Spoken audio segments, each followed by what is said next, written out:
అందరికీ నమస్కారాలండి. మాది పిన్నెల్లి గ్రామం. చంపబడినటువంటి సాల్మాన్ గారి యొక్క కుమారులం మేము.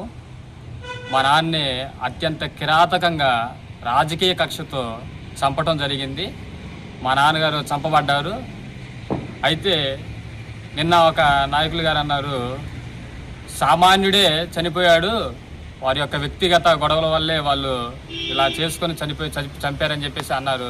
అది ఏమాత్రం కూడా మాకు అంటే సామాన్య కార్యకర్త నాయకులు లేదంటే ఎంపీలు ఎమ్మెల్యేలు చనిపోతేనే ప్రాణాలుగా భావించి ఆయన ఆ మాట అంటూ మాకెంత మాత్రం కూడా అంత పెద్ద నాయకుడు కూడా కాదు. ఆయన సామాన్యుడు, అంటే సామాన్యులు వాటికి ప్రాణాలు కాదండి. మీరు అలా ఆ నాయకులు గారు అలా మాట్లాడటం చాలా బాధాకరంగా ఉన్నది.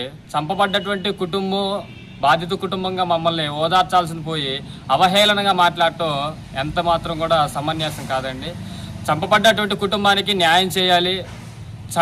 ఎవరైతే చంపారో వారిని కఠినంగా శిక్షించాలని చెప్పేసి ఆలోచన చేయకుండా అలా చిన్నచూపు చూసి మమ్మల్ని మాట్లాడటం చాలా బాధాకరంగా ఉంది.